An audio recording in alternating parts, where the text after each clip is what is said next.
अस्सलाम वालेकुम वरहमतुल्लाहि वबरकातुहू। एक शख्स ने अपनी बीवी को वालदा माजिदा कहता था।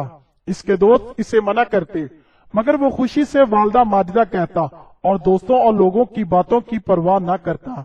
एक दिन एक दोस्त ने फतवा दिया, तेरा निकाह टूट गया, तूने बीवी को वालदा माजिदा कहा है, फिर भी इस शख्स ने परवाह न की।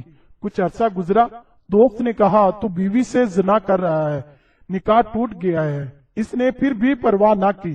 फिर दोस्तों ने एक आलम से फतवा लिखवाया और फतवा जाकर दोस्त को दिखाया, जिसमें वाजिया लिखा था कि निकाह टूट गया है और वालदा माजिदा कहने वाला शख्स बीवी से जना कर रहा है, तौबा ताइब हो जाए, वगैरह वगैरह। मगर इस शख्स ने परवाह ना की, हंस के टाल दिया।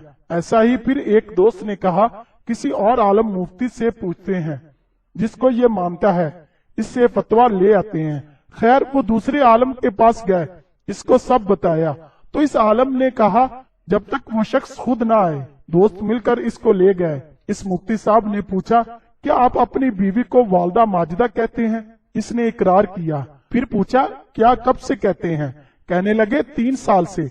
फिर मुफ्ती साहब ने कहा, शादी को कितना अरसा हो गया है? कहते हैं 7 साल हो गए हैं।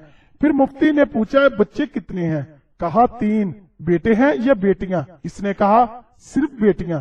मुफ्ती साहब ने कहा, नाम बताओ। इस शख्स ने कहा, सलमा, साइमा, माजिदा।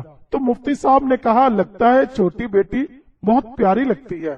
तो इस शख्स ने कहा, जी हाँ बिल्कुल, छोटी बेटी ज्यादा लाडली है, इसलिए बीवी को वालदा माजिदा कहकर पुकारता हूँ। फिर मुफ्ती साहब ने इस शख्स के दोस्तों से कहा, तुम लोग भी गलत, तुम्हारा मुफ्ती भी गलत, तुम्हारी सोच भी गलत और तुम्हारा गुमान भी गलत। कुरान पाक में है, तहकीक किया करो, मगर हम नहीं करते। यही मसला है रिश्तेदारों में, जिसकी बात हो उसी से पूछो मतलब क्या है। दोस्तों, अगर मेरी वीडियो पसंद आई हो तो मेरे चैनल नवाब टीवी को लाइक, शेयर और सब्सक्राइब कर दें। साथ ही बेल आइकॉन को प्रेस कर दें ताकि मेरी हर आने वाली वीडियो आप तक आसानी से पहुंच सके। शुक्रिया।